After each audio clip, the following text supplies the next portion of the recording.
This is a true crime podcast. It contains adult themes and content and may not be suitable for all listeners. Listener discretion is advised. You lost all constitutional rights the moment you walked through that door. When the judge sat down there, I sentenced you to 10 years at the Idaho State Penitentiary. You walked in that door, you was a number. And the inmates understood that. If you're out there and they're the passengers, the men here, just lay down and do it. Those inmates that were here in the institution during an execution, it had an impression on them that maybe was still with them to some extent. Maybe they don't think about it anymore, but it had an impression on them, I'm sure. They wouldn't let me out until I get back to stuff. 7 months later, I give it back to them. That was one of the problems we ran into. Is you had 5 or 6 guys that were sitting in a place smoking and joking and drinking coffee. Pretty quick, they'd hatched a plan in there to get under your skin some way or try to figure a way out. Welcome, ladies and gentlemen, to another episode of Behind Gray Walls, a podcast about the old Idaho State Penitentiary and the men and women who served time here. Just like last week, you know I'm not Anthony. This is very clearly not Anthony. That is because today, again, we have Sam as our storyteller. But unlike last week, we do actually get to have Anthony in the studio to give his brilliant comments and to laugh with us as we be silly and have fun. So, first of all, Sam, welcome back. Thank you. I'm glad to be able to make this many appearances in one season. We're glad to have you. And Anthony, welcome as a commentator. This is a new role for you. Yes, I love being the voice of the audience, asking questions. So perfect. I'm here. I'm excited. Well, hopefully then, audience, he asks the questions that you are all thinking. So, like, no pressure. Just, be on it. Well, Sam, how are you doing since we last spoke? I've been doing well. I'm enjoying the spooky weather. It's beautiful outside, very much fall. The rain has been really nice. What about you, Sky? How was your soccer game? It was good. Yeah, I played my first indoor soccer game last night. I am definitely sore, and the new indoor place is nothing like the old indoor place. It's just me taking shots to the stomach and hopefully not to the face. But it was fun. Always glad to be back playing soccer, and like I said, I'm a goalkeeper, so I don't run around. That's too much for me. Soccer is hard, and so I'll just be a goalie. But I was gonna comment on your, how you were saying, oh, it's so beautiful, the weather's kind of cloudy, it's rainy, and I will tell you, coming from Texas, there are people who will vehemently disagree with you. Like, it's a very northern and sort of Mountain West, Pacific Northwest thing to be like, oh my gosh, it's so nice outside when it's cold, because people in Texas are like, it's 60 degrees, and they're like, I had to put on my overcoat, and you're like, it's 60 degrees, what are you talking about? But I'm with you. I'm so glad to be back in this weather. And also, Anthony, how are you, by the way? I'm doing great. I had my same interaction with I was in Fresno, and just enjoying their 70 degree. They were all very cold, and 70 they were cold. It was windy and cold. Yeah, it was 90 the first day, and then it went drastically to 70. And I was just like, "What are you guys talking about? I'm gonna go jump in the pool." Seriously? So, yeah, it was beautiful. How long were you in Fresno for? About 4 days. Nice. Yeah, so fun. Very nice. I got a nice little sunburn. Hey. It was like, wow, this might be the last one I get. Probably. Yes, glad to have you, and I'm glad you had a good time in Fresno. Very good. Yeah, thank you. Yeah, of course. So anyway, I am talking about number 11828, Philnoma Moncisco. So sources for her story today are her inmate file, newspapers.com articles, ancestry.com records, ISHS reference series on the Snake River on nps.gov, an article, History of Blackfoot, Idaho on u-s-history.com, an article on Lyndon B. Johnson and the Great Society from obamawhitehouse.archives.gov, and then just some brief mentions from Wikipedia on Snake Indians, Blackfoot, Idaho, the Great Society, United States in the Vietnam War, Operation Rolling Thunder, and Selma to Montgomery marches.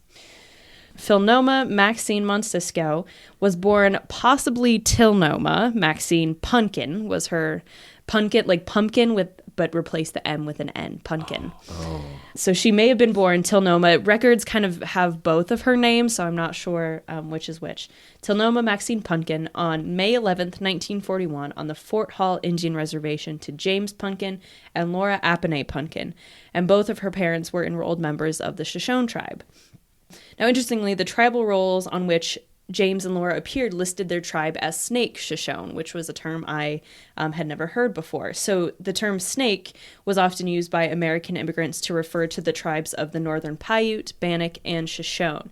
And so the Snake River that runs through southern Idaho is actually named after the Snake Indians, not the other way around, which I always assumed it was called the Snake just because it looked like a snake, but all rivers look like snakes, I guess. But that is actually what it is named for. But, so saying that, the ISHS reference series gives two possibilities as to why the Snake River is called that. Either because the Snake Indians were called the Snake by neighboring Plains Indians, quote, possibly because they reportedly used snake heads painted on sticks to terrify their Plains enemies, end quote, or because Plains Indians referred to these bands using a snake-like motion of conventional sign language to refer to them, which to untrained eyes would look like, the movement of a river. So regardless of how they got their name, the Snake tribal members were members of the Shoshone-Bannock tribes, obviously making Philnoma a member of the Shoshone-Bannock tribe as well. Philnoma was the third of four kids. She had older brothers Gilbert, who was born in 1937, and Levine, born in 1939, and then younger sister Luann. So she attended school in the Blackfoot school system and attended Blackfoot Senior High School, go Broncos. And she attended there until the first semester of 10th grade. I don't know much about what she did when she dropped out, but around the same time that she dropped out, in March 1954, her parents divorced. Now, one thing I will say is she seems like she was very close to her family, both for good and bad, unfortunately. So her family, including her own brothers, seemed to sort of always have trouble with the law.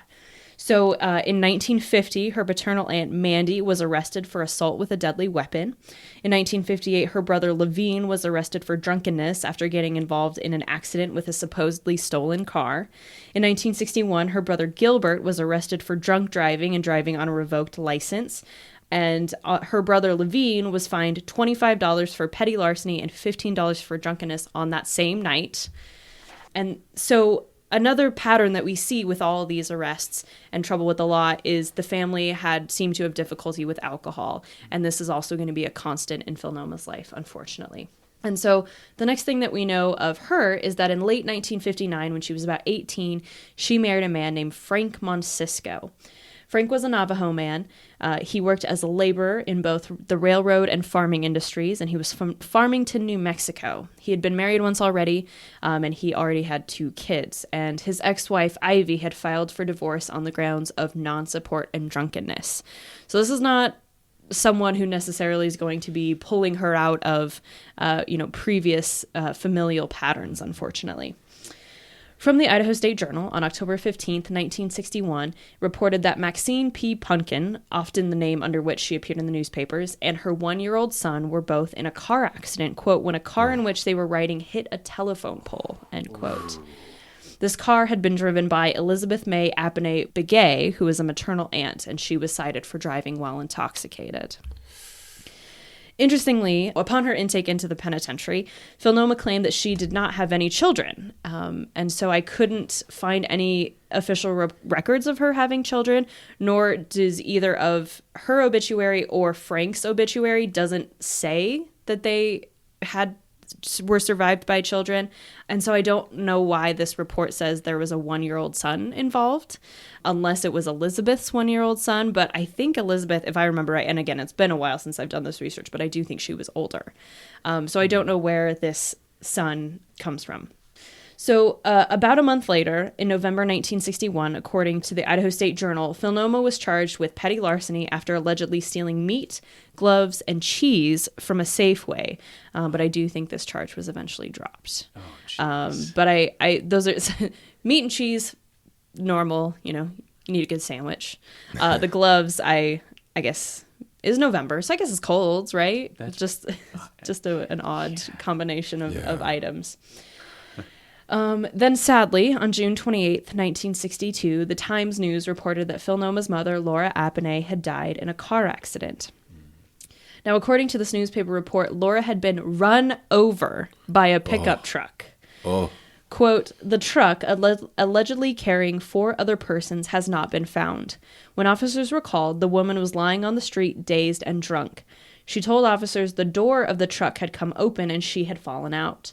Wheels of the vehicle ran over her leg. The police chief said she indicated she did not know the other persons in the truck, end quote.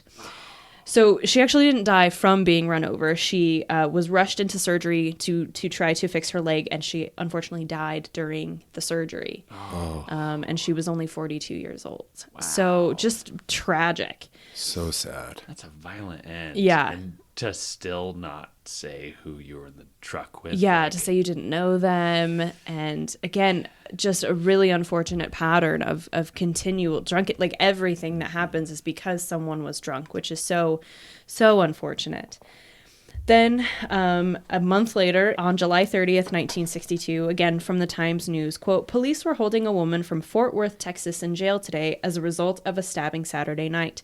Maxine P. Punkin, 21, Fort Hall, told officers she was riding in a car with a man when a woman lunged for him and stabbed her in the right leg. Detective Robert Fackrell said a woman identified as Gladys Williams, a recent arrival here from Fort Worth, is being held under a charge of assault with a deadly weapon, end quote. So Philnoma was stabbed while she was just in a car with this guy.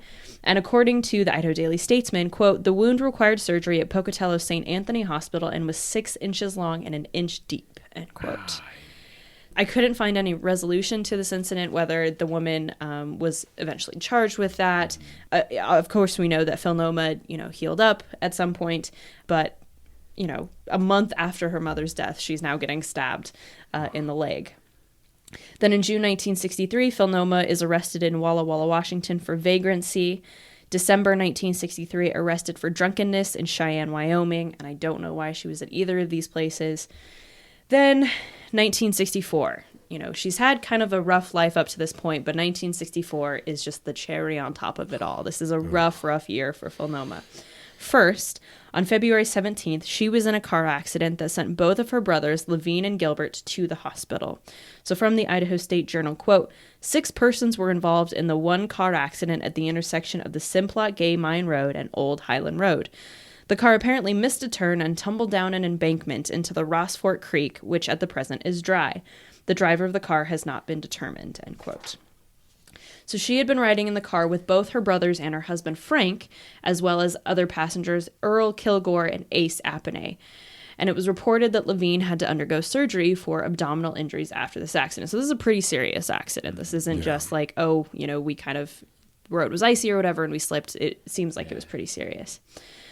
Then interestingly, a month later, the Idaho State Journal reported that Philnoma was being charged with assault with a dangerous weapon after stabbing her own brother Levine on that same day. So it seems that the abdominal injuries that Levine suffered may not have been from the accident, but perhaps what caused the accident in the first place. And so she was actually found guilty of simple assault against her brother and placed on 3 months probation. Simple assault? Simple assault is what the newspaper called it. Oh, and I wonder if, Levine sort of tried to talk the charges down. I don't know the circumstances as to why she stabbed him. It seems like they spent a lot of time together, so it doesn't seem that they didn't like each other. I wish I knew more about what that was, but when I read that it was because she had stabbed him, I was like, what is happening? Go ahead. I'm very curious why it's not assault with a deadly weapon. Well, that's what she was originally charged with, and she was found guilty of simple assault. So it must be either there wasn't enough evidence to prove maybe that she, I don't know. I guess I don't know what the circumstances were behind that. Was, found, or maybe it was, she felt threatened or something. Yeah. But again, she was in the car with her other brother, her husband, and 2 other people, and Ace Appanay seems like is like a cousin or something like that. That's her mother's maiden name. So just a weird set of circumstances. Yeah.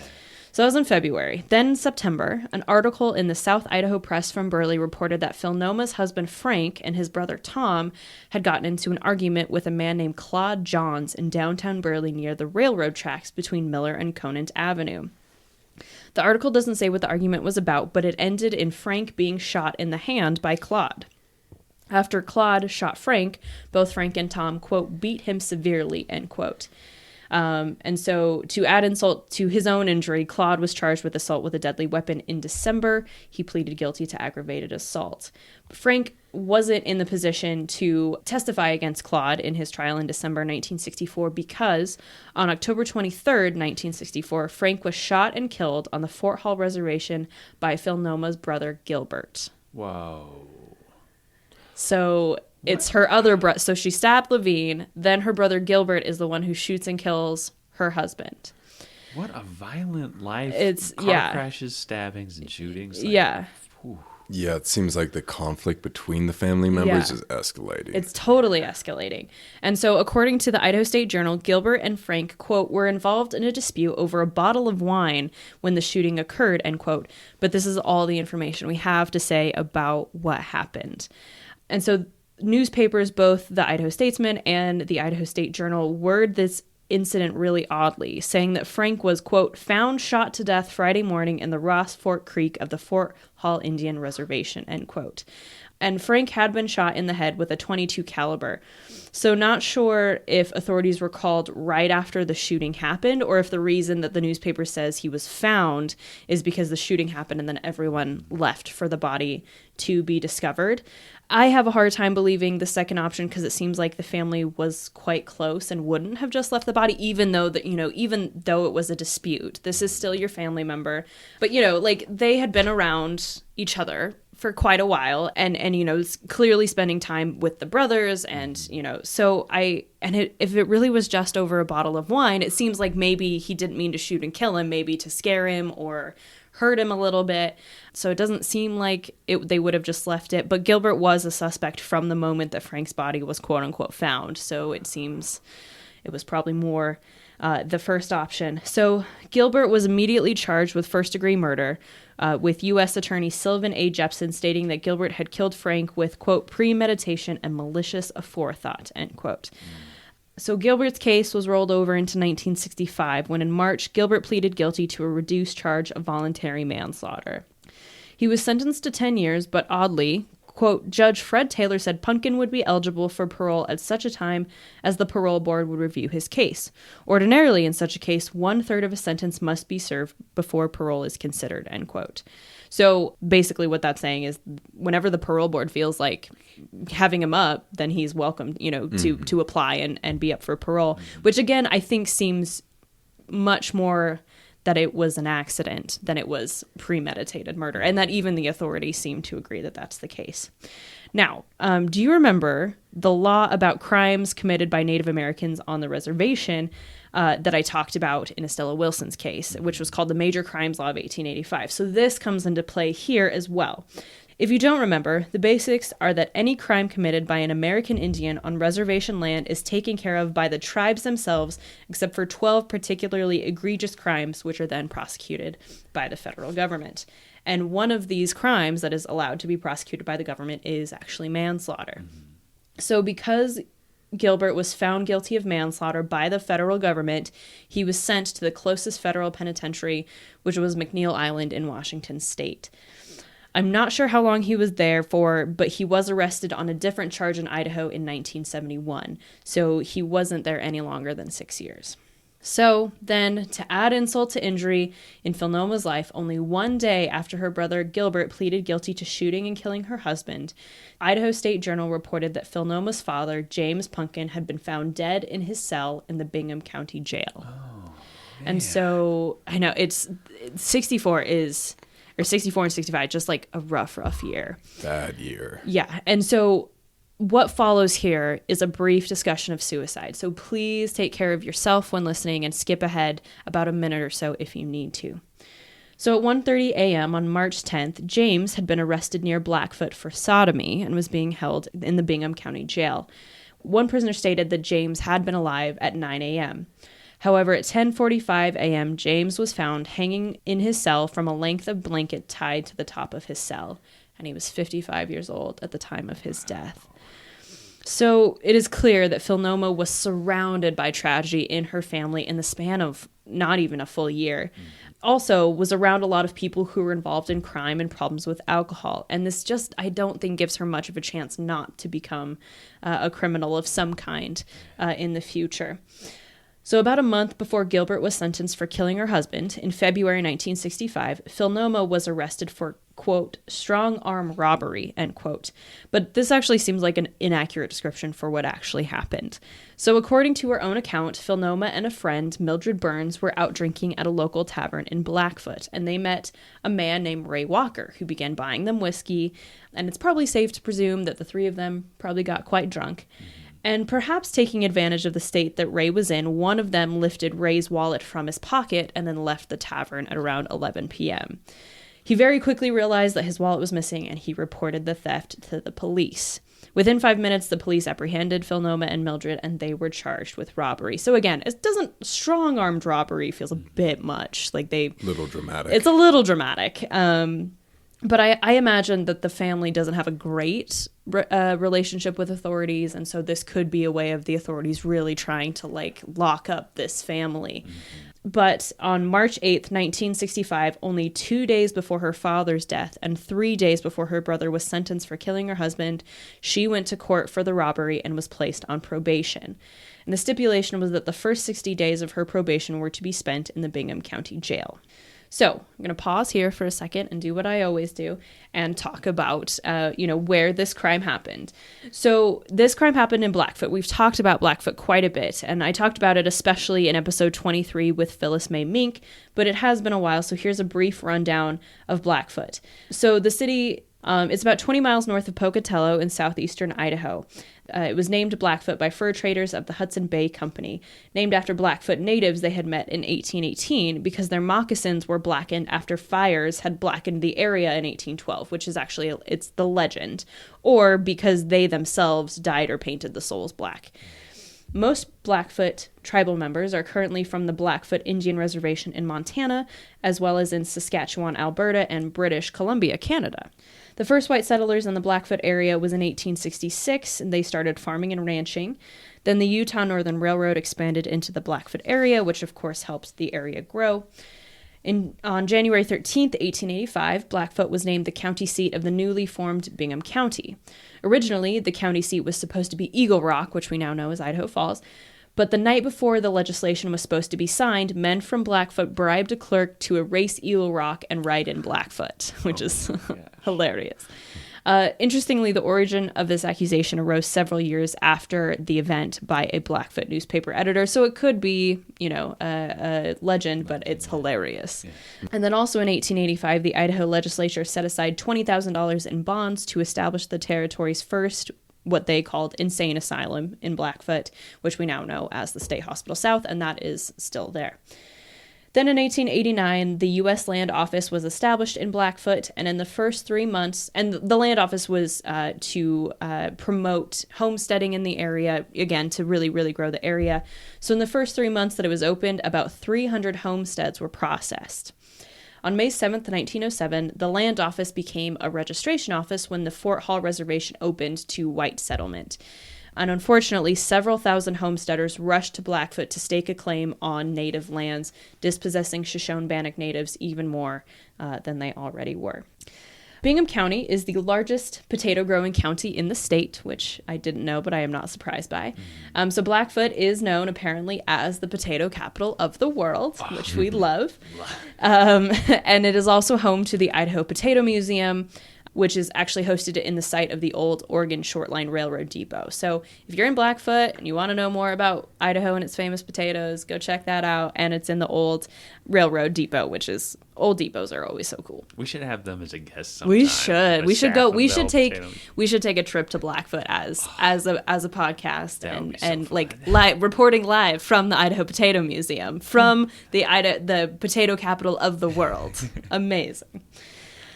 So since I've done this history before, I thought it might be interesting doing the exercise I've done in the past where I sort of take a look at the front page of the newspaper and see what's going on both nationally and locally on a significant day in this woman's life. So here's what I've done. I've pulled up the front page of the Idaho State Journal from March 8th, 1965, which is the day that she was sentenced. And there's some really interesting stuff. So bear with me as I'm an annoying American history PhD student.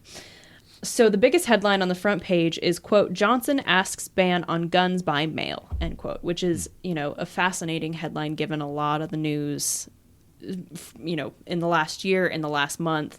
So this is what the article says. Quote, President Johnson asked Congress today to ban sale of mail-order firearms, lighten control over drugs, and strengthen safety in streets as part of an attack on crime as a national problem, end quote. And so this is part of Johnson's biggest program called the Great Society, which was aimed at creating, quote, a place where the meaning of man's life matches the marvels of man's labor, end quote. And basically, it's just aimed to up the quality of life for everyone in the country.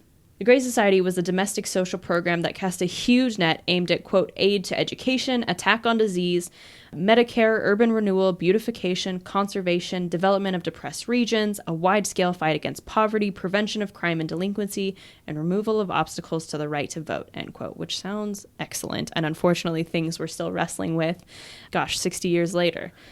According to the article, quote, Johnson did say that he is proposing legislatures to prohibit shipments of firearms in interstate commerce except among importers, manufacturers, and dealers licensed by the Treasury Department. Mail-order sales and individuals would thus stop, Johnson said. It was a mail-order rifle which assassin Lee Harvey Oswald used to strike down President John F. Kennedy, end quote, who had been killed about 16 months before in November 1963. Another interesting note is that he was proposing a crackdown on drugs, not to punish those who use narcotics and sedatives and stimulants, but, quote, emphasize efforts to restore them to a productive role in society, end quote. So what else is going on in 1965? Any guesses? Civil rights movement? Yes, but another big thing. I'm drawing a blank. The Vietnam War, baby. Oh, of course. So war had been going on between various troops in communist North Vietnam and, theoretically, Republican South Vietnam since 1955. The U.S. got much more heavily involved after the Gulf of Tonkin incident in July 1964, when North Vietnamese torpedo boats attacked a U.S. destroyer anchored in the Gulf of the Northwest South China Sea. Then on March 2nd, 1965, the U.S. Air Force and Navy began Operation Rolling Thunder, a targeted and strategic bombing campaign against northern Vietnam. Part of the point of this was to boost the morale of southern Vietnam troops, but I think it was also possibly to show the U.S.'s military prowess in halting the spread of communism. An AP article from Washington published on the front page of the Idaho State Journal was titled, quote, Marines to shoot back if fired on, end quote, which said, quote, Secretary of State Dean Rusk says there's no doubt that if American Marines in South Vietnam are shot at, they will shoot back.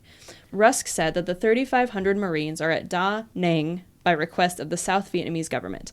The secretary also reiterated the American stand that any negotiations must be preceded by evidence that North Vietnam will leave South Vietnam alone, end quote. Now, interestingly, and perhaps unsurprisingly, Operation Rolling Thunder ended in November 1968 in a distinct U.S. failure. Over 1,000 U.S. troops were killed, wounded, or captured, and the U.S. lost 922 aircraft. The North Vietnam lost about 20,000 troops, but more devastatingly, between 30,000 and 182,000 civilians were killed. Wow. Yeah, Vietnam War is tough. And now, you also mentioned the civil rights movement. That, of course, was going on. Now, more specifically, at the same time, what was going on was the 54-mile Selma to Montgomery marches led by Dr. Martin Luther King Jr. to demonstrate their desire to exercise their constitutional right to vote. The first one happened the very day before this newspaper was published on March 7th, when marchers were attacked by Alabama state troopers after crossing the Edmund Pettus Bridge at the county line. So I'm going to read from the article. Please remember the language belongs to the newspaper writers in 1965, not me. Quote, an attempted 50-mile march to the Alabama Capitol at Montgomery by Negroes pleading for civil rights erupted into bloody racial violence in a clash with state police Sunday. King decided to remain in Atlanta and did not, as planned, lead Sunday's march attempt by about 450 Negroes, which was broken up by blue-helmeted troopers wielding nightsticks, shotguns, tear gas grenades, and wearing gas masks. About 40 Negroes were injured in the violent confrontation about a mile after the march began. If it has to be a path of blood, it is going to be established that Negroes have the right to walk on highways in Alabama, said Reverend James Bevel. The highway was cluttered with packs, bedrolls, and other camping equipment when the melee ended. They had been left behind by Negroes fleeing the tear gas and club-swinging state troopers. Alabama Governor George Wallace refused to comment, end quote. And this event became known as Bloody Sunday, which is a term you may recognize from your high school textbooks. The second march attempt from Selma to Montgomery took place 2 days later on March 9th, which ended after the group crossed the bridge at the county line and the police stepped aside to let them pass.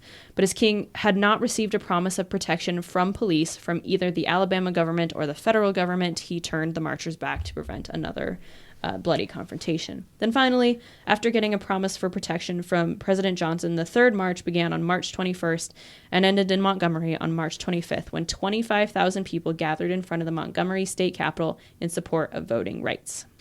In terms of local news, there wasn't very much, I think because of how big these national stories were. One article sadly profiled how a 38-year-old man from Grace named LeVere A. Winley died after his car overturned on Highway 30 near Soda Springs. Another semi-local article discussed how protesters, including the Salt Lake City chapter of the NAACP, which stands for the National Association for the Advancement of Colored People, gathered in front of the LDS church offices and threatened to picket them, quote, if church leaders fail to support fair employment and housing, end quote. And this was actually during the time when the LDS church did not allow black members to receive the priesthood or enter the temple, which is very important to LDS members, so it would make sense that church leaders did not actively support equal employment and housing opportunities as well. The article said, quote, more than 300 civil rights demonstrators marched on the church office building and held a song and prayer meeting at its doors. The NAACP said Utah lawmakers were using the LDS church's silence to stymie fair employment and fair housing legislation. The NAACP said it learned that more than 90% of Utah legislators are members of the LDS Church, end quote. The LDS Church would not rescind these membership bans until 1978, which they did eventually rescind thanks in large part to similar instances of public pressure during the Civil Rights Movement. So anyway, we'll go back to Philnoma. March 1965 was a crazy, it was a big time. Yes. 64 and 65 for Philnoma were busy and devastating years, but important. They were also important years in the country's history. So Philnoma, as we know, has committed robbery and has been placed on probation. A letter to Judge Ezra P. Monson, the sentencing judge, from Joe Spivey, the district agent for the state probation and parole, written on July 6, 1965, stated further that, quote, the court's attention is drawn to this agent's report under the date of March 24, 1965, at which time it was advised that on the day the subject was placed on probation, she has to be returned into court and her probation order be set aside and that she be sentenced to the Idaho State Penitentiary, at which time the court indicated that the subject would be continued on probation as previously ordered, end quote. So I have to wonder if Philnoma knew she was probably just going to get into more trouble if she remained on probation, which then is going to lead to a harsher sentence. The letter continued, quote, the court's attention is also drawn to the fact that the subject refused to sign the Idaho Agreement of Probation and was very hostile and obnoxious and refused to cooperate with this agency in any way, end quote. It did state that she did eventually sign the probation agreement, but again, it seems that she was trying to get herself somewhere that she could be away from these problems. So she entered the Bingham County Jail to serve her 60-day sentence, and upon her release was reminded of the probation agreement that she had signed. Joe Spivey also had, quote, a long interview with the subject concerning her drinking problem, end quote. She was released on her own recognizance on May 20th. This was probably not the best idea, as you probably could have guessed, and almost immediately after her release, she was arrested in Pocatello for drunkenness, and of course, drinking was against her parole. But apparently, this arrest was not reported to the parole board, quote, by this agent in the hope that with some counseling and a strict probation, the subject should be able to live a marginal probation, end quote. So because this arrest was not reported, she remained outside of the penitentiary. And I imagine if her whole goal was to get into the penitentiary, she was very frustrated that she was having to sort of continually break her probation. Mm-hmm. Interestingly, this letter, written on July 6, stated that after essentially being released on probation again, quote, many attempts have been made to locate the subject to no avail. All local, county, and state law enforcement officials have been requested to assist in contacting the subject, but as of this date, the subject has made no effort to contact this agent concerning her probation. Due to the above violations and apparent total disregard for probation which the subject has, it is this agent's recommendation that a bench warrant be issued for the subject's arrest and she be returned into court, that her probation be revoked, and whatever action deemed necessary by the court be taken, end quote. So it turns out she had been arrested on June 27th in Idaho Falls for intoxication, but this news may not have reached Joe Spivey by the time he wrote the letter. And so she was fined $30 and given a suspended sentence on the condition that she leave town. And she was probably like, what the heck? What do I have to do? Eventually, this arrest... I feel like she's just lawless. Like, she doesn't care about probation. Right. She's like, they just keep slapping me on the wrist. I'm just going to keep... I mean, and that's the thing, though, is like, you know, they see this as like, we're giving her such a good chance to like turn her life around. And she's just like, if you're not going to do anything about this, I'm just going to keep doing what I'm doing. Because that's, you know, which, you know, how many of us have kind of done that where we kind of break the rules and we're like, oh, are we going to get in trouble? And then we don't get in trouble. Like, oh, so we'll just keep doing it. So, but eventually this arrest was reported to the authorities. So there was no avoiding the consequences of her violated parole. She appeared before Judge Ezra Monson on July 28th to answer for this violation, and he sentenced her to not more than 3 years at the Idaho State Penitentiary. And so she entered the Idaho State Penitentiary on July 29th, 1965. So here is her intake form. County Bingham, no races listed, sex, female, age 24, height 63.5 inches, weight 109.5 pounds, eyes brown, hair black, complexion brown Indian, no military record, no occupation listed. Her marital status is widowed, and she lists no children. Her education is the 9th grade. On her battalion, it's noted that her teeth were fair, her nose had been broken. She had a vaccination scar on her left arm, 8 scars on her legs. So there were 5 in front on her right leg, 1 above the knee, which is probably from that stabbing, 4 below the knee, 2 below the knee on the back, and then she had 1 scar on her left leg on the back side of it. When she entered, the women's ward was at or perhaps even beyond capacity. There were 14 other inmates, including Phyllis Mae Mink, who again I talked about in episode 23, who was also from Blackfoot, and also Lula Ann Shreve, who I covered in episode 49. She would also eventually serve with previous podcast subjects such as Barbara Ann Singleton, Sarah Sue Roach, and Bonnie Jean Deaton. She would end up serving time with 27 different women before the end of her sentence. And remember, she only had a sentence of up to 3 years, which gives you an idea of, I think, how crowded the women's ward was and how much authorities are trying to get people out, but then more people are just coming in. Mm-hmm. So this is a crowded place to be right now. If you've ever been inside the women's ward, try to imagine 14 plus women in there. That would be claustrophobic. Yeah, we have a photo of it, of the bunk bed in the main area, because there's only room for 7 double cells, so only 14 should be in there, right, at full capacity, which would be rough with 1 bathroom, cramped little kitchen, enough activity spaces for the women in the central hallway, so it's packed, plus a bunk bed in there. Oh my gosh, can you imagine winters? I mean, I guess there'd be so many people you would be warm, way more warm if there were just 1 or 2, but especially if you can't go outside, you are going to go stir crazy with all of these women. Oof, no thank you. So as is often the case, we don't really know much about her time in prison. The women's ward was probably so packed that unless someone completely acted up, they just didn't really get remarked upon. She first applied for parole in the May 1906 meeting of the board. Prior to her application, the Board of Corrections had to do a pre-release investigation to determine if her plan was satisfactory. So from May 1966, her report read, quote, "She is an Indian and her home is in Fort Hall. Her grandmother lives there. Her parents are deceased. She is a widow. She does not want a parole because she has a heavy drinking problem and would probably live and work with an aunt who drinks heavily on the weekend. Her aunt works in a blouse factory in Fort Hall," end quote. And so I think because of this, her case was carried to the October Board of Pardons. In October, not much of her plans had changed. She did plan to go to live with her aunt and work in that same blouse factory. And at this point, it was voted that she be granted a final release effective January 27th, 1967, subject to good conduct. And her conduct must have been good because she was released on that date, January 27th, 1967. She served 1 year, 5 months, and 29 days of a 3-year sentence. And again, I think the fact that this wasn't the most ideal situation to parole her to, but they paroled her anyway, is evidence of the fact that they were just like, we kind of just have to get him out of here because there are too many women here.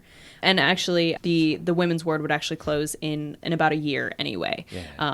because it was getting far too small for the amount of women who were constantly coming in. So next we find of her is a small clipping in the Statesman from January 19th, 1970, which reported that she had been charged with assault and battery and fined $100 and 10 days in the county jail.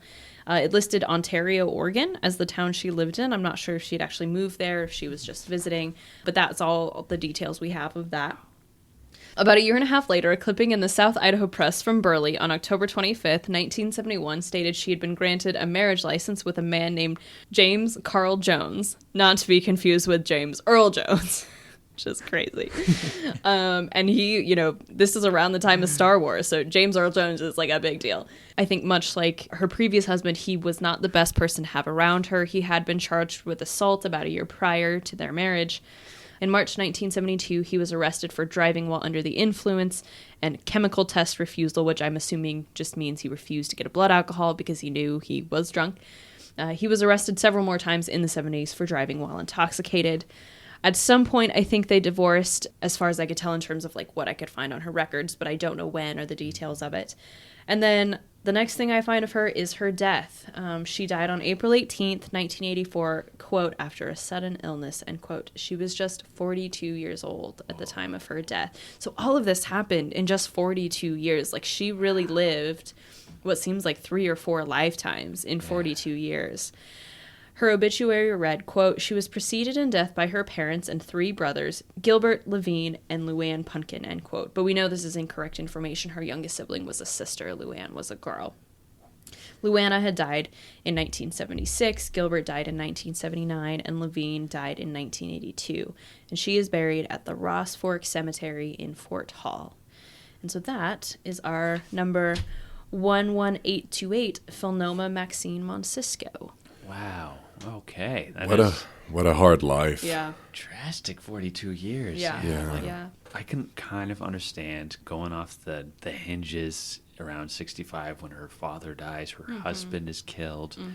But geez, I mean, so many cards stacked against her, and then not being able to find some way to get out of it. Yeah. She ends up marrying that other guy who was arrested throughout the 70s for constantly being drunk, which is not ever going to give her a chance to get out of that cycle. Every once in a while, we find inmates who just get stuck in this cycle, and they're just unable to find their way out of it. And unfortunately, she was one of those, and I think ultimately a victim of it. So yeah, I forgot this one was as depressing as it was. I thought this was a little bit different. So my apologies, because I think this is going to be a darker episode. Yeah. I don't think this story is nearly as dark as what's coming from what Sam has teased for us. But yeah, my apologies that this wasn't quite as feel good as Sam's was last week.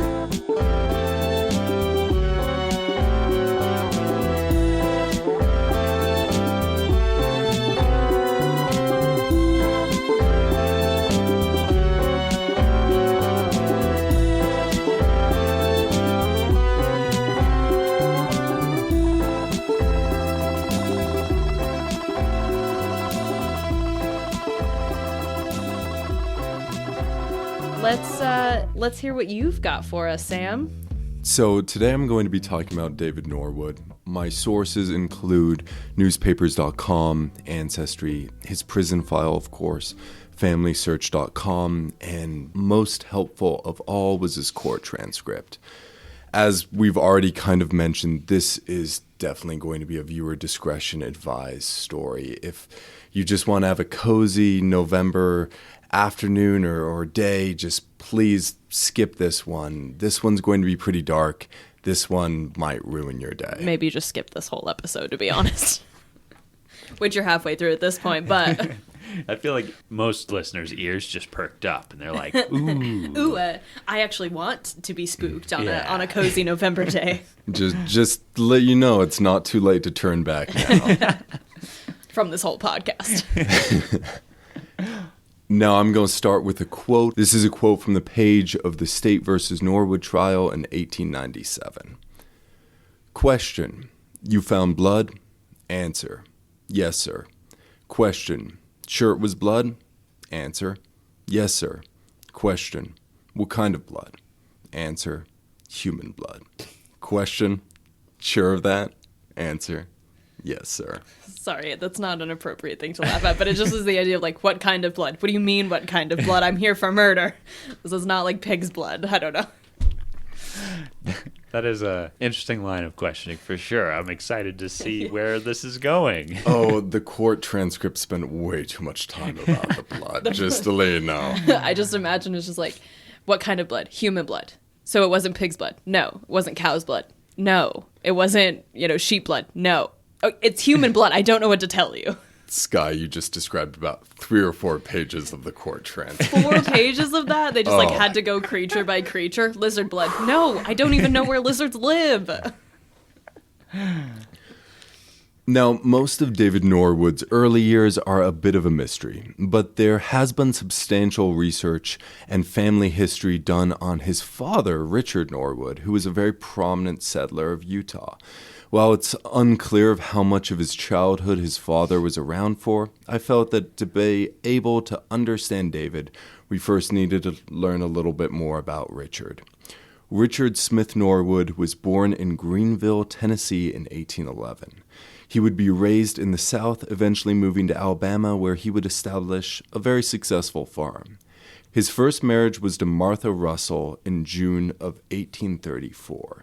According to his descendants, Richard Norwood would later write of the time by saying, quote, "The 11 years that we lived together were very happy.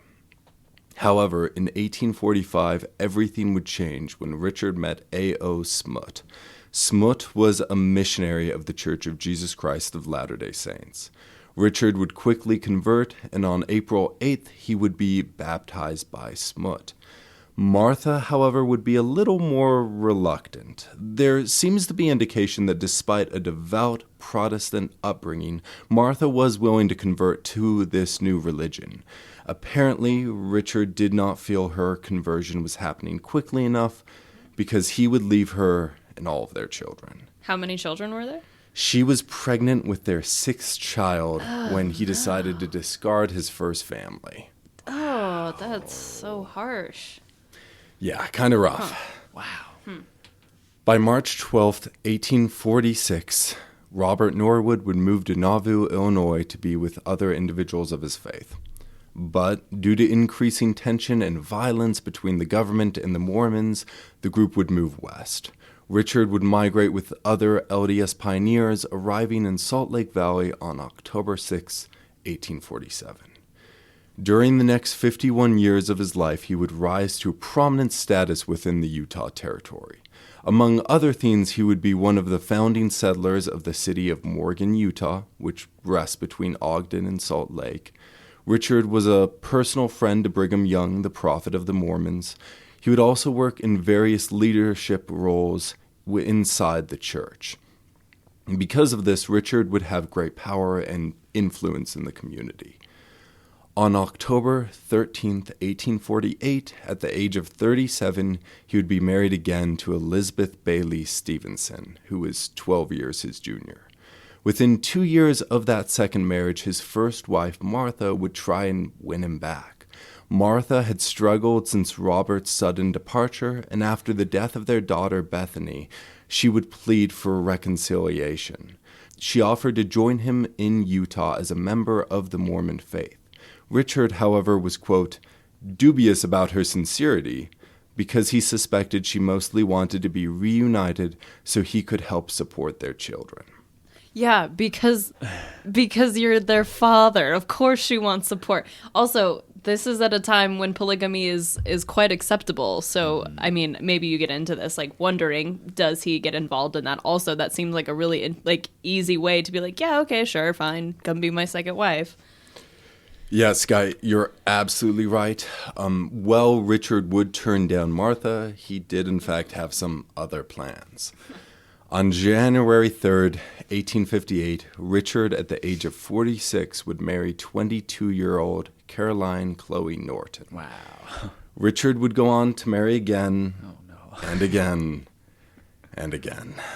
Like many men in leadership roles in the Mormon religion at the time, Richard practiced polygamy. Now, here, of course, is where it gets complicated as a researcher. Only one of these marriages was legal. The rest were conducted in the church, and while some of those records have become public, some have not. Most estimates put Richard's number of wives at around 6. People who had wives, multiple wives, were the ones in high standings. Yeah. And the fact that Richard Norwood had 6, that shows you kind of where he is. Mm-hmm. He's not at the very top with like the leaders of the church, but he's also much higher than 80% or 85% of the rest of the population. As far as I understood it, those who were very high up in the church, but also men who were in good standing with the church could have multiple wives. So even if they weren't in the same position as Norwood, as long as they were sort of on Brigham Young's good side, they were allowed to have multiple wives. If you made him mad, you didn't get anything extra. Yeah. So it was very political, and he almost dished it out as like quote unquote reward, which is gross. But yeah, you're absolutely right. It was a smaller population than you think, but it wasn't just leaders and those who were kind of high up. Was there also a concept of like the community where a woman would be widowed, and so to protect her, she would marry to a man who had multiple wives, and he kind of helped sustain and protect her. And that I think was a big justification and continues to be a justification for those who still practice it. So interesting. Yeah. Wow. Now, his exact number of children is also unknown, but by my count, if we include the children he abandoned in Alabama, it would have been at a minimum of 25. Wow. Now, his final wife, Adeline Ayers, he took when he was at the ripe old age of 73. Oh no, how old was she? I don't know. Oh. I looked. I couldn't find how old she was. I hope that is a very ripe. That is age. Well, and he's probably not marrying someone who's that age. You know what I mean? No, no. I'm so sorry for her. Well, and with each one of the wives that I could find record of, their age got significantly younger. Yeah. As in, like he started at age 30, and the next wife, his first wife, was like 28, and then he got older and they got younger, or just okay. Yeah, so like it wasn't like they stayed that same age and he just got older. Yeah, so the Elizabeth Stevenson was in her 20s, and then Caroline Chloe was even younger than that, early 20s. And so there definitely seemed to be this pattern of he got older and the wives got younger. This was the family in which David Norwood was born into. Richard's third wife, Carolina, had previously been married and had 3 children with her first husband. After marrying Richard, who was more than twice her age, she would go on to bear him Adeline, Dorothy, Sarah, Caroline Jr., Richard, David, Smith, and finally Isaac. So that's 8 kids? David would be his mother's 8th child and his father's 19th. Richard was 58 when his son David was born in 1870. Now, as for David Norwood himself, there's not a lot of remaining documentation about his childhood, but he was raised in Morgan City and would spend much of his life in various parts of Utah. He was raised in the LDS faith and would attend Sunday school. He would only attend 1 year of school, but could read and write. Eventually, he would become a carpenter after completing an apprenticeship. Norwood was 5 feet and 8.5 inches tall, which was pretty average for the era. He had dark brown hair and a thick mustache. His most striking feature was his eyes, which were described as gray. Like many other young men of the era, Norwood would get gold fever and eventually decide he would have better prospects as a miner. So, at the age of 26, he would head north to Idaho in pursuit of gold. By 1896, Norwood found himself in Hagerman, Idaho, where he would mine and occasionally help on the O.P. Johnson Ranch. Now, there was no census record taken in Hagerman until 1910, in which it had a population of 308. So, 14 years prior, the community likely had less than 300. Despite its small and somewhat isolated population, the settlers of Hagerman would do their best to be friendly to one another and help each other in times of need, as we're about to see. During these years, Norwood lived in a small stone house in the canyon. Many of the houses sprinkled through this canyon were about a mile apart, but Norwood's closest neighbor was a man named Samuel Bird, who only lived about 400 yards away. Now, very little is known about Samuel Bird. Samuel was described by all as a very old man, but his exact age is never given. Samuel had spent many years as a prospector. Before moving to Idaho, he had mined in New Mexico and Utah. While in New Mexico, Samuel would get his eye punctured by a greasewood branch. His iris would turn a ghostly white, and Samuel would suffer from partial blindness for the rest of his life. Ooh. Those are spooky eyes. Yeah, totally. But Samuel was tough and would not allow for this injury to slow him down. After moving from Utah to Idaho, Samuel would build a dugout cabin in Hagerman and begin mining the rich soils of our state. Samuel, despite being solitary, was well liked in the community. If there was one theme that stood out the most about Samuel, it was the time he spent at work. He would be described by neighbors for his ability to put in day after day of mining.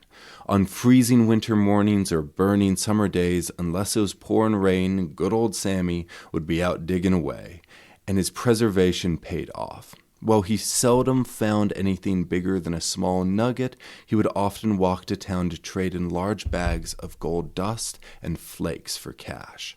This is not to say Samuel was rich, but his hard work and patience was helping him see a lot more success than the other miners. Now, his relationship with Norwood is unclear. Norwood would claim that he moved to the area to mine on Samuel's recommendation, so perhaps they had met during the year that Samuel lived in Utah. David moved in next to Samuel, and the two men seemed to get along quite well. Samuel would say they had never had any disagreements, and the locals did not sense any bad blood between them. But it was clear that Norwood was frustrated by how little gold he was finding compared to Samuel, and he would blame Samuel for giving him a false lead. I do wonder, just real quick, because I know that at least in modern day polygamist families, the sons really struggle because especially this may not have been true. I don't know that much about polygamy in the LDS early culture, but I know in the FLDS, like I said, it was only certain men who got rewarded with extra wives, and so there's a whole chunk of young men who don't get like their father's inheritance, right? And so young men really struggle to feel like they're doing enough. So I wonder if that had any influence on him. He's his father's 19th child, not his first son by any means. So he's kind of just like floating around. Like, I think polygamist families are so difficult for us to understand because of how small and tight-knit a lot of ours are. And so I wonder how much of that affected him as he grew up and didn't feel like he was doing what he should have been or he could be doing more. And so I wonder how much that was influencing his coming decisions, which I'm assuming since you're setting this up, that's what's going to happen. Well, and there's definitely a direct connection between polygamous and wealth. Obviously, it was the more wealthy men in the community who became polygamous.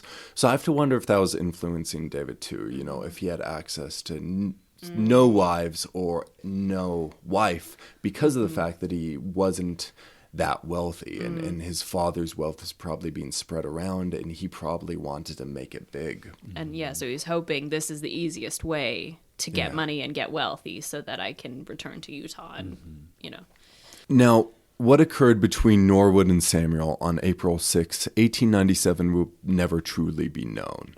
We have Samuel's testimony, Norwood's counter story, and a violent crime scene. Samuel was considered trustworthy, but as you're about to see, his memory of the event would be pretty incomplete. So to try and give the most accurate rendition of what occurred, I'll mostly be relying on the medical examination, which might just be the most reliable witness to this attack. For listeners who are sensitive to violence, I might skip ahead about 3 minutes. Now, it had been a hard day of work. The weather had turned on them and it had begun to rain. I can only imagine the fatigue felt by Samuel, Tom Clark, and Norwood as they walked back home that day.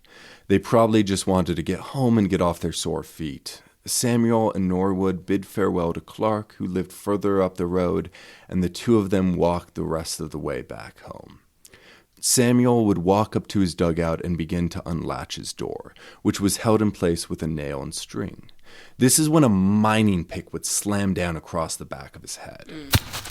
Samuel, dazed and bleeding and confused but still standing, would spin around and try and face his attacker, only to find it was his friend and neighbor, David Norwood. So why do you think his memory didn't hold up?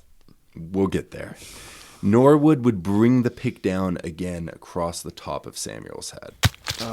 Wait, like while he was looking directly at him? Directly at him. Okay. Somehow, Samuel stayed standing. Norwood brought up the pick and hit him again, striking him just above his eye.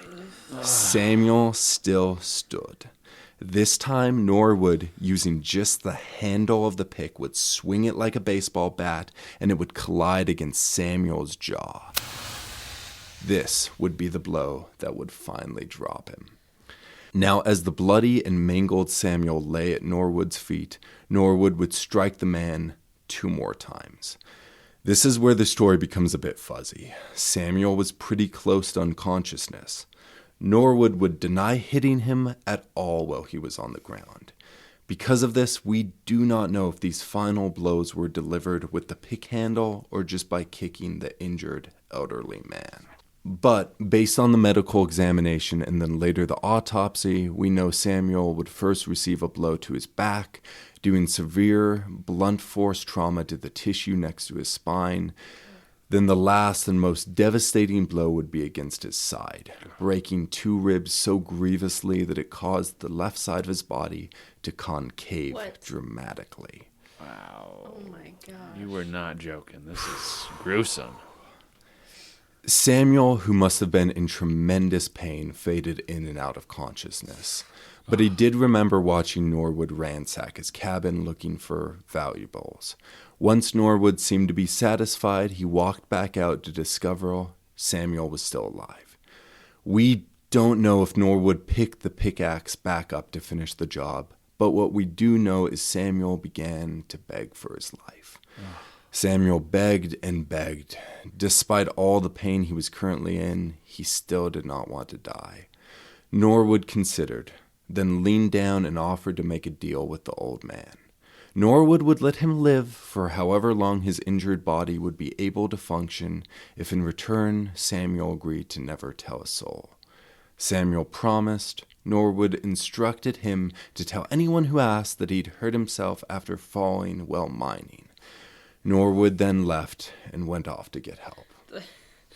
I don't care how badly you fall in mining. The injuries that you sustain are like...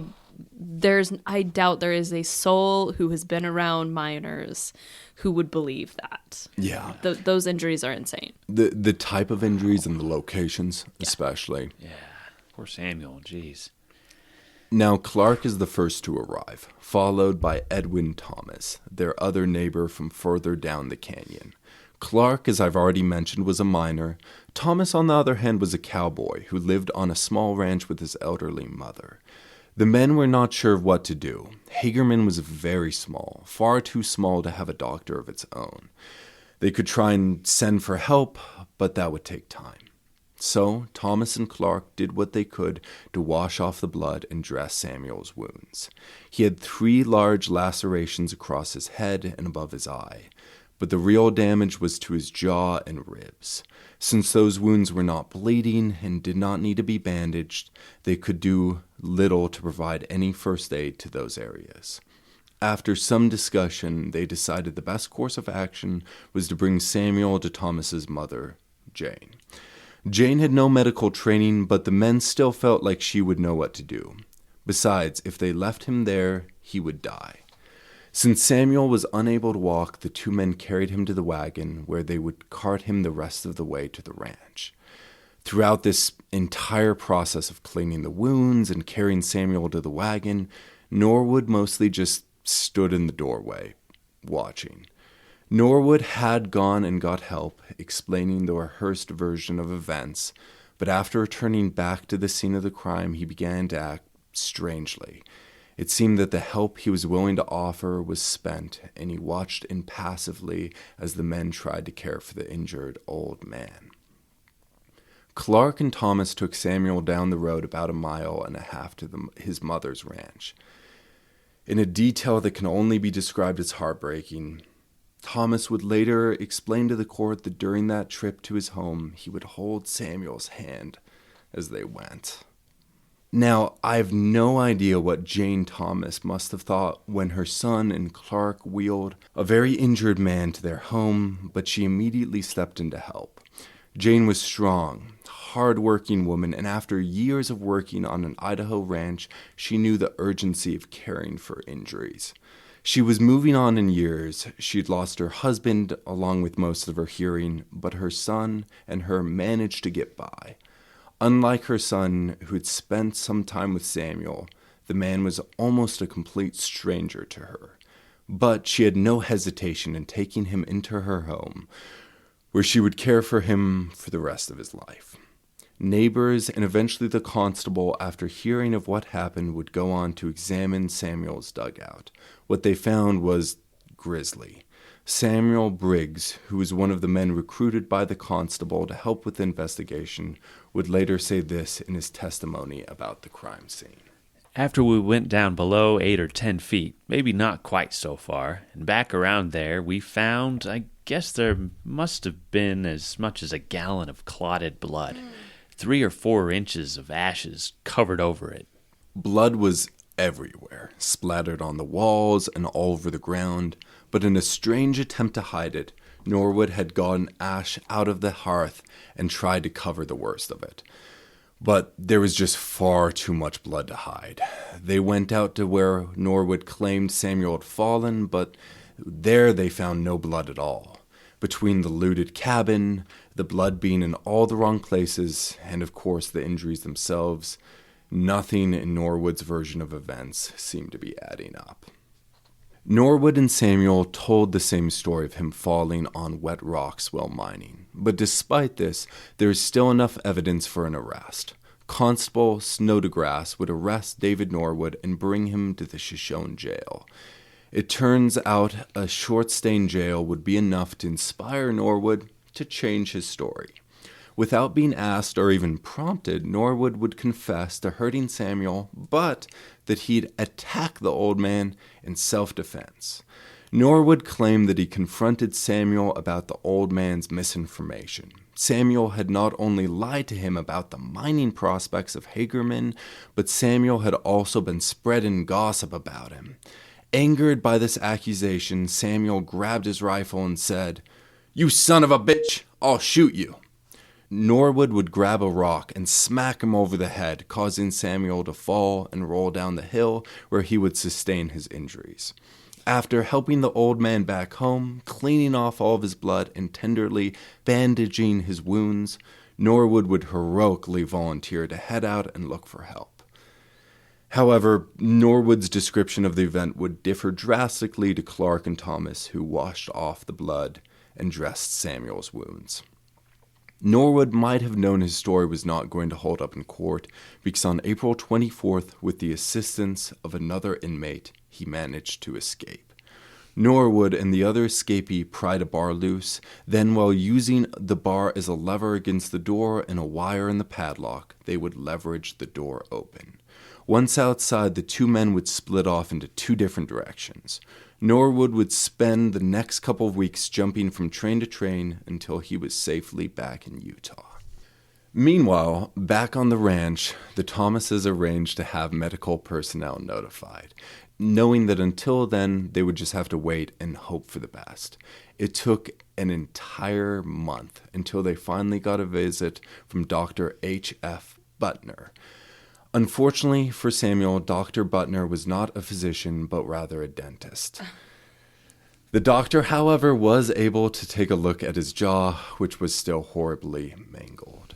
While none of his teeth had been knocked out, his jaw was clearly broken, likely in several spots, and excessive swelling had forced the jaw shut. Here's what the dentist observed. I examined the jaw and found that the lower maxillary, or the lower jawbone, had been fractured, that there had been a piece split off at the lower side which was movable. Ugh. Several individuals would describe the ability to move the detached part of his jaw under the flash. Oh, stop. Stop the episode. Oh, I got to throw up. Oh, doing this research, it just got like worse and worse. Samuel had been unable to eat solids and mostly been fed soup by Jane. Dr. Butner gave him a few medications to try and help with the swelling. In addition to that, he used a bit of mint extract and cayenne pepper as a, quote, counter-irritant. At the trial, when asked why the dentist did not see to his other wounds, Dr. Butner explained he was a dentist, and he was there to see the man's mouth and nothing more. Makes sense. Yeah, I mean, it makes sense, but also who was like, we need a doctor. Best we can do is a dentist. Like, nowhere there's anyone who knows anything about being a doctor. All we have is a dentist. Yeah. As far as the rest of the injuries were concerned, Samuel would have to continue to wait. Finally, in June, Dr. Bow would finally arrive. But at this point, 2 months after the beating, there's not a lot the doctor could do. The cuts across the head had healed. The jaw, even after being attended to by a dentist, appeared as if it would be permanently disfigured. The ribs, however, were the most concerning to the doctor. Still misshapen and concaved, the ribs seemed to be the cause of most of Samuel's pain. The court trial would go to great lengths to describe the agony experienced by Samuel during these months. But despite his misery, he seemed to be making a recovery. By June, he was starting to be able to move around again, and it seemed as if he might be able to make a recovery. But on Sunday the 13th, Samuel would become sick. His sickness would progress very quickly, and by June 17th, 71 days after the attack, Samuel would die. The official cause of death was acute pneumonia. But before he died, he would do two last things. He would give his golden pin and ring to Edwin Thomas and ask for it to be sent to his favorite sister. And then he would confess to Thomas what everyone already knew. He had not fallen, he had been bludgeoned with a pick handle and then robbed. Ugh. Can you imagine, like, you finally are healing from all of that, and then you die of pneumonia? Like, that's so sad. I was like rooting for him to get better. And I also think that's so like wild that he wasn't after, because he's in a safe place, he's healing up. Yeah. That he didn't immediately be like, oh, I didn't fall. Like, he waited until he was on his deathbed to be like, it wasn't that, which is, I don't know if that's admirable or if he was afraid. Absolutely. Oh, after taking a beating like that, you would be scared. Yeah, I guess that's true. That if you were like, well, I'm gonna die anyway, I might as well tell the truth. Just agony, yeah. Oh. The local authorities decided that there would need to be an autopsy of Samuel Bird's body. Dr. Bow would perform the autopsy. The doctor would ask Stanley Hagerman to help with the procedure. Hagerman was a prominent figure in the community and, of course, is where it gets its namesake. He was a miner, but also had more education than many of the other members of the community. Hagerman was not a doctor by any means, but he did have experience in dissections. A jury of men were called to act as witnesses, and a medical investigation would begin. Now, there were pages and pages describing the autopsy in fine detail. I did not want to put anyone to sleep with medical terminology, nor did I want anyone sick with the visceral descriptions of the dissection, but I felt that it was important enough to the story and the trial that I needed to include some of it. For my audience members sensitive to descriptions of bodily fluid, skip ahead about 60 seconds. If you've made it this far, you should be fine. Yeah. During the autopsy, Hagerman would describe the doctor cutting 3 incisions and then pulling back the flesh, quote, just like the one would remove the hide from a beef. Inside, they found massive infection surrounding the broken ribs and the adjacent lung. The tissue had, quote, yellow stripes and small black dots, showing that it had been caused by a contusion. The depression from the ribs was about 3 inches in length. The lung had grown around the remains of the ribs, and because of this, the lung had developed an abscess. Shut up. Quote, That was a lower lobe of the left lung, a sac about the size of a goose egg. After it ruptured, it released what was described as about a pint of pus. This is, I think, easily the grossest one we've ever heard. This is so well gross. Done, Sam. Well done. Pint of pus. That's disgusting. That's going to be my new band name. Gross. But then the idea that it grew around his ribs. Okay, keep going. Please believe me when I say this is a summary of a very long autopsy. I was originally going to do quotes from the autopsy, and they were just too long and too awful. So I was trying to give you a paragraph describing this in as least detail as I could. After rupturing the abscess and releasing the pint of pus, it, quote, caused a very offensive smell. Oh my gosh. They would find more similar infection through the rest of the left lung. Now, as Samuel Bird was being dissected, Norwood would be in Utah, hiding out in the hills outside of Salt Lake Valley. Norwood would spend those summer months as a wanted man, and there was no man who wanted to catch him more than Sheriff White. White, who oversaw the Shoshone County, was utterly determined that Norwood would not be able to get away on his watch. The Ketchum Keystone would report. Immediately after Norwood's escape, Sheriff White had a couple of thousand photographs reprinted from one that he had of Norwood, which, together with a printed description and reward of $50 offered, was mailed to officers all over the country with the above result. Sheriff White has left no stone unturned to get his man, and in doing so, he is $200 out of pocket. How Norwood would spend his summer vacation is, of course, not super clear. We do know that while hiding, he spent a good amount of time mining and living out of a cabin. It's also not clear if he was receiving any help. I think, however, since he had so many ties to the community and his father Richard was in such a place of power, I think he was very likely receiving some sort of assistance. Well, but also no one there theoretically would have known he did any of that, so he could just be like, hey, I didn't do well in Idaho, I'm just going to try it out here. Could I get a couple bucks just to tide me over? And no one's going to know. It would definitely help account for how he stayed hidden for so long. Yeah. Whether it was friends or family that were aiding and abetting him, it definitely demonstrated a strong level of loyalty because, of course, eventually they did find out. And they weren't hiding a thief. They were hiding a man who beat an elderly miner to death with an axe handle. Norwood's escape would not be compromised by any from his inner circle, but rather from his own boredom. Norwood decided to go to town to attend an event. But this was not just any event. This was the Jubilee, a celebration in honor of the city of Salt Lake's 50th anniversary.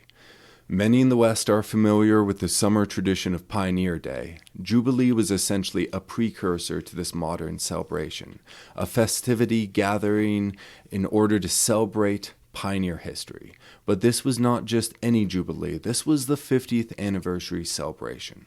So, Sky and Anthony, have you ever heard of the Jubilee celebration before? I've heard of Pioneer Day. I still am really mad that they get a whole day off of work just for being in Utah. But, I've heard of a Jubilee in terms of, the Queen, but I've never heard it in terms of Utah. Of pioneers. Yeah.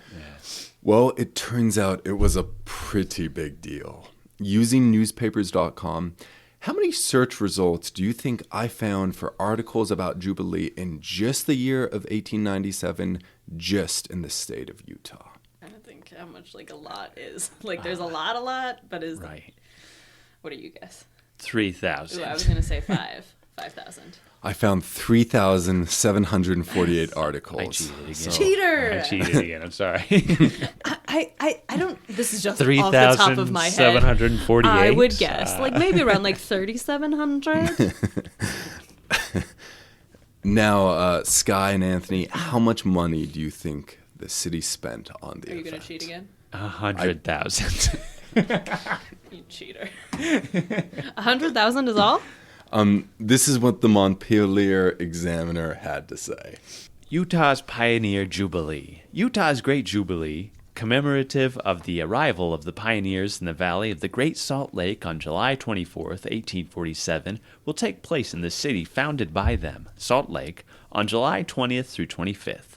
Over $100,000 will be expended by the commission having the celebration in charge and by the people of the state in providing entertainments and pageantry for the edification of the thousands of visitors who it is known will attend.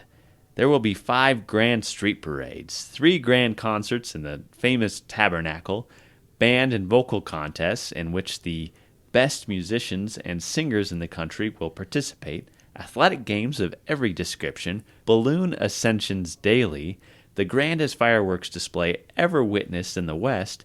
Last but not least, President McKinley and his official family will be present in time to witness the reproduction of the arrival of the pioneer train. It will be the greatest celebration in the history of the West. So don't worry, Sky. I took this out of Anthony's notes. What would 100,000 be in modern currency? What year is it? 1893? 1897. Do you have any guesses? I'm going to say $1 million. Like $1 million? I have no concept of how much, like what the exchange rate is. I would guess maybe like 750,000. This would have been 3.47 million. What? Yeah, wow. So almost 3.5. Well, Norwood has been in the canyon hunkered down in the cabin. He's been in hiding for 3 months. He's probably lonely and more than a little bored. So Norwood decides if he can manage to be quiet and inconspicuous, he could sneak down to the valley and watch a bit of the festivities. With all the noise and excitement, he's surely able to go unnoticed, right? Well, unfortunately for Norwood, he does get recognized. Apparently all of those wanted posters that Sheriff White printed did the trick. Someone recognized the fugitive and quickly contacted the local sheriff, a man named Burt.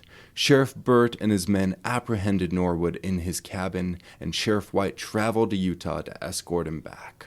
Quote, Murderer recaptured. Shoshone Journal. David Norwood, the murderer of Samuel Byrd, who escaped from the jail last April, is again safely behind the bars in Shoshone.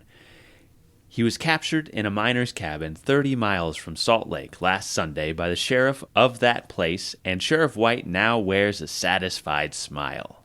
Norwood's crime was particularly cold-blooded and brutal. Beat an old man to death with a pick handle.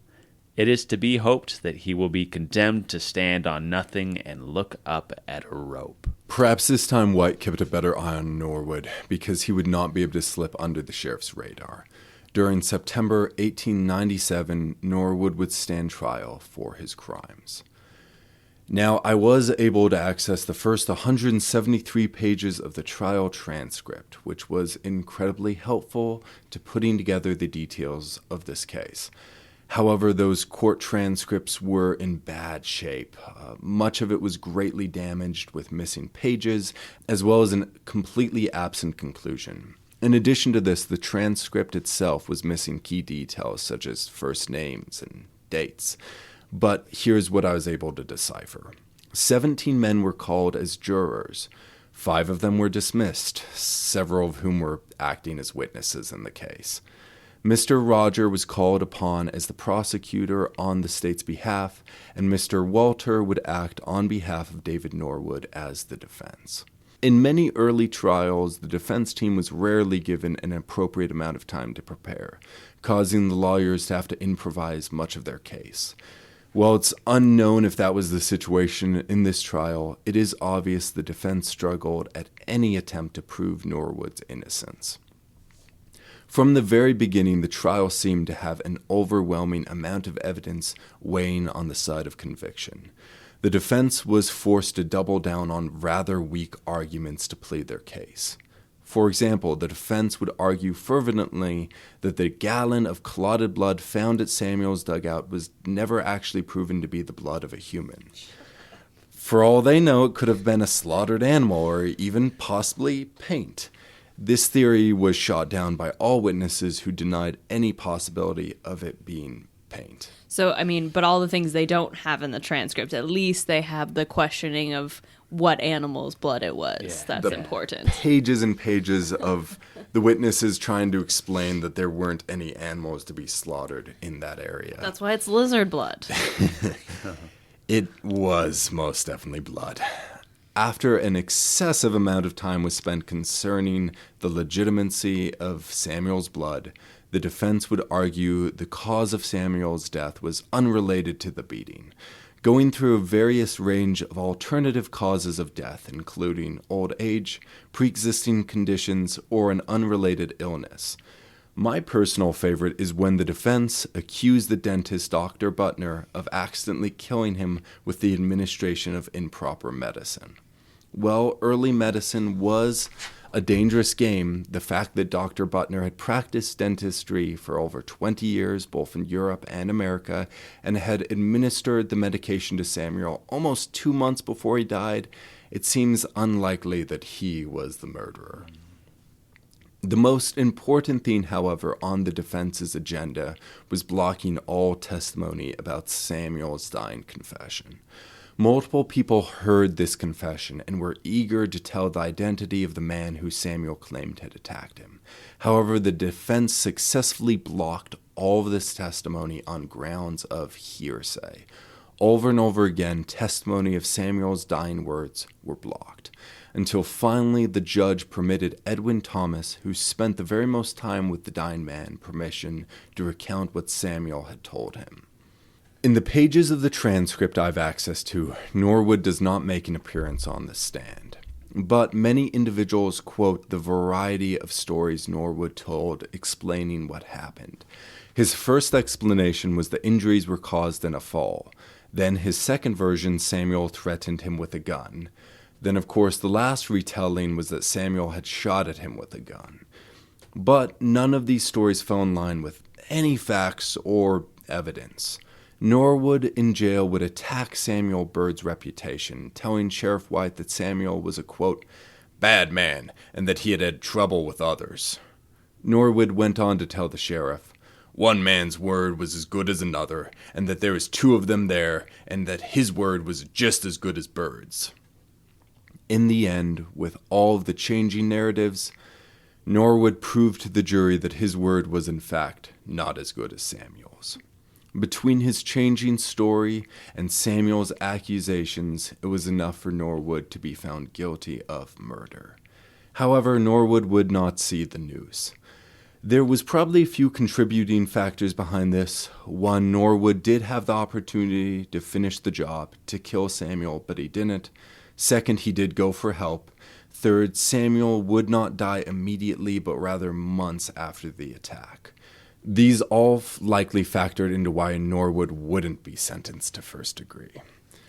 Instead, on October 2nd of 1897, Norwood would be found guilty of murder in the second degree, and he would be sentenced to 35 years at the Idaho State Penitentiary. He would enter into the penitentiary under the supervision of Warden Charles Von Dorn. He arrived during the construction of Cell House 2. With the main form of labor at the time being construction, it is very possible he spent his first years of his sentence building cell houses. It's also possible that he helped on the farm, or used his experience in carpentry to contribute to various projects around the prison, as we know he later on would do. During his time inside the prison, he would be incarcerated with some pretty famous outlaws of the Old West, including Bob Meeks, Diamond Phil Jack, and of course the infamous Harry Orchard. In fact, when he applied for pardon in 1902, news of his pardon attempt would be completely overshadowed by Josie Kensler, who was attempting to be pardoned. For fans newer to the show, go check out episode 2 for the fascinating and complicated story of Josie Kensler. Norwood would also be in the prison during the execution of Ed Rice, James Conner, and Fred Bond. Norwood would even at one point be involved in a prison scandal. Fans of the show may remember Warden Arney from previous episodes. C.E. Arney would act as warden in the Idaho Penitentiary from 1901 to 1902. He would be a key player in many significant stories. My personal favorite is Bob Meeks and later Samuel Brunner stealing his prized racing horse Selim to escape. But he is more immediately recognizable as being Warden during the Josie Kensler scandal. The scandal would not actually be the end of his career as warden, but the scandal immediately following, about his improper use of prison labor. Warden Arney had apparently been using inmate labor on his brother Harry Arney's farm, as well as using that labor for his own financial benefit. This is what the Idaho Statesman would say concerning Norwood's testimony on the scandal. Things for Harry. David Norwood, another convict, was then put on the stand. He said he was the head carpenter and was during the Arney administration. "Did you ever see any state property taken away?" he was asked. "I did not see the things taken away, but I was informed that they were taken to Harry Arney's ranch," witness replied. "I knew they were not for the prison." Witness said he made a china closet, wagon box, spring seat, grindstone frame, gate posts, and a tool chest, all out of the state material. Warden Arney told him to leave them outside the walls. He was informed they had all been taken to Harry Arney's ranch. Witness said tools had been taken from the shop and never returned. These included some tools taken to the residence of ex-deputy warden Donnelly in the city. Norwood stated that last summer he was engaged in all about 15 days on work that was not for the prison or the state. This would be a bad year for Arney, who would put in his resignation as warden. It would, however, be a good year for Norwood, who was promoted to trustee status and was given the duty of overseeing the powder plant at night. Norwood would continue to stay on good behavior and eventually gain the respect of the other guards and even the Warden Whitney. Sorry, did you say powder plant? That is what the Idaho Statesman claimed, the powder plant. I wanted just a miss. Was there, because there wasn't a power plant at that time, was there? Powder. Right, but I'm just wondering if they misspelled power, because we used to have a power plant. Mm-hmm. Yeah, it must have been. So power. But I don't. Powder plant. Was it running in the 1900s? Yeah, that's what I'm wondering. Yeah, it was about 1902. Okay. So it could have just been a misspelling. Yeah. Okay. Even at times being permitted to sleep outside at night. Eventually, due to his good behavior, he would be allowed to become the gardener to the warden's house. But in August of 1908, something happened. Two other inmates, William Thomas and Del Wally, were working on the Barber Dam when suddenly they saw an opportunity. Before the guards realized what was going on, both men were gone. The guards pursued the escapees, but their trail went cold and the bloodhounds were unable to find them. In fact, it took 3 years before they were finally able to hunt down Thomas. Go check out episode 6 if you want to hear that exciting story. Norwood would clearly be impacted by this, because on the 10th of August 1908, while working outside the prison walls watering the warden's garden, Norwood decided to walk away. 3 escapes in 2 weeks reflected poorly on the warden. The warden would quickly print and distribute wanted posters. Here's what that poster reads. $50 reward will be paid for the arrest and detention of convict number 587, David Norwood, who escaped from the Idaho State Penitentiary at Boise, Idaho on the 10th day of August 1908, to be held until an authorized representative of this institution can call for him. Description: name, David Norwood, age 38 years, county sent from Lincoln, height 5 feet 8.5 inches, crime murder, 2nd degree, build medium, stoops from hips, term 35 years, complexion dark, nativity Utah, color of eyes gray, weight about 150 pounds, color of hair dark brown streaked with gray. Scars and peculiarities: small horizontal scar in middle of forehead, 3 small scars left side of forehead, vaccination scar on left arm, mole on left breast, small scar on left kneecap, 2 small scars on back of head just above the ear, large vertical scar on left leg back of knee, has dark brown mustache streaked with gray, and beard is gray when grown out. Head slightly stooped forward, but stoops forward mostly from the hips. When last seen, he wore blue bib overalls, black derby hat, and either blue or black shirt. Walks with short, quick steps. When he talks continually, uses the word see, S-E-E. Please post in a conspicuous place. If arrested, notify me by telegraph at my expense. Any information obtained, please forward to me without delay. E.L. Whitney, Warden, Idaho State Penitentiary. The hunt was on. Now, if you remember, Sheriff White also put a $50 bounty on Norwood, but that was 11 years prior to the escape. 50 years in 1897 would have been about $1,736 in modern currency. By the time the warden put a $50 bounty in 1908, the value would decrease to about $1,636. After $400 of opium was discovered buried in the hills just outside the penitentiary, Warden Whitney began to think there was something more going on than just escapes. How much opium did you say? $400.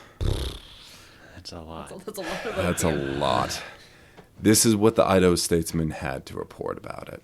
Regarding the escapes of so many persons from the penitentiary, the warden said yesterday afternoon that he fully believed that there was an organization of former convicts working in the city with no end in view, but that of liberating as many as possible of the men of the prison. There are upwards of 100 men in Boise who have served their time behind the bars, and the warden believes that a number of them are organized for the purpose stated above. Search has not resulted in getting any track of the men. Railroads have been watched, ferry boats have been looked after, and everything possible has been done known to the experienced guards. This being the case, it seems all the more probable that there is an organization. Whether Norwood was assisted by these other men or just was inspired by them remains unclear. We just know that on August 10th, 1908, he escaped. So, Anthony, you know this, so don't say anything, Cheater. But Sky, let's hear a guess. How long do you think it took to recapture Norwood this time around? I would say 3 months. They don't. Oh, got me. Here's Whitney's remark on it. Warden Whitney states that he does not want to make any excuses for the men getting away. They have gone, and that's all there is to it. As disappointing and frustrating as it is, this is where the story ends. David Norwood, convicted killer. David Norwood, who beat an old man to death with a pick handle, escapes, never to be seen or heard from again. So he is one of our few successful Our escapes. 90, one of our 90, yeah. Well, and I'd love to see the crimes of the successful escapes. I found out he had a successful escape before I started looking into him. And one of the reasons why I looked into this case was it was such a violent crime. Mm-hmm. Like, to have someone like a horse thief escape, that's one thing. But to have, a pretty brutal murderer escape is completely different. I wonder where he went. Utah. Yeah, I mean, probably. Wow, what a story. Seriously. How long did he serve time for? He served 11 years inside the old Idaho Penitentiary. Jeez. So That was a third of his sentence, though. He Yeah, probably could that's have been true. up for parole soon. Yeah, Just seriously. waited. Seriously. But I guess it doesn't matter. He got out and he didn't have to wait for, his... A day longer. Yeah, his pardon to do whatever he wanted, I guess. That is such a wild story. Seriously. Wow, Sam. I'm sorry for how long that was. I'm sorry how dark it was. But once I was going through prison files, I was looking for gunslingers for the Gunslinger Project, and I found Norwood, and at the top of his file, just in red, said escaped. Yeah. And I started going into it, and I was like, oh, this could make a good episode. And then it just went deeper and deeper, and I figured 1897 I can find a couple documents if I'm lucky. Yeah. And they just kept coming and coming. It took me so long to finish this case. So long. Yeah, well, what a relief that you did, because that's an amazing story. Thank you. Seriously. Wow. Yeah, for real. Oh my gosh. Been a great guest host. Yeah. We've been so glad to have you. Hopefully we can do it again next season. Oh, absolutely. Yes. So Anthony doesn't have to he just gets to come and react instead of do all the research himself. It is Which is a good nice. place to be. It's very nice. Yeah, thank you for having me. It's been really fun to be on the show this much. And of course, guests, keep tuning in. There's a couple of really good episodes coming. I'm personally excited as a fan to listen to the stuff you guys have coming to finish this season off. Oh, yeah. It should be fun. Got some dark ones coming Yep. up. Yes. I mean, I don't know if I don't get into detail quite like this, I don't think. There's no pus coming in any of my episodes. Of pus. And a gallon of clotted blood. Yeah. Gosh. Yikes. What an episode. I mean, this is after Halloween, but we're recording it before Halloween, so this is spooky. Spooky to the max. Yeah. Well, this has been great. Nice sort of switch up from our normal episodes. So I don't know how we want to do this. So, Anthony, Sky, if I say, do your own number, how would you respond? Number? Keep the fluids in your body? I don't know. Don't murder someone with a pickaxe? Yeah. I also might say, do your own time. Yeah. That works. Yeah. That totally works. Do all of your time. Yes, don't escape. Escaping is not good on your record. Don't escape. Yeah. Because this is not 1897, and you can't just go wherever you want without anyone noticing anymore. So do all of your own time. And do all of your own number. All right. Well, I think that wraps it up. Thanks, Kay. Thanks, everybody. Do your own time. Do your own number. See you next week. If you enjoyed Behind Gray Walls, please rate, review, and subscribe on your favorite podcast app so you never miss an episode. Not only do we get to hear your feedback about the show, but it helps others find us as well. If you're interested in finding out more about the podcast and to see mugshots of the inmates featured in today's episode, follow our Facebook group at Behind Gray Walls Podcast. We have a podcast Instagram as well.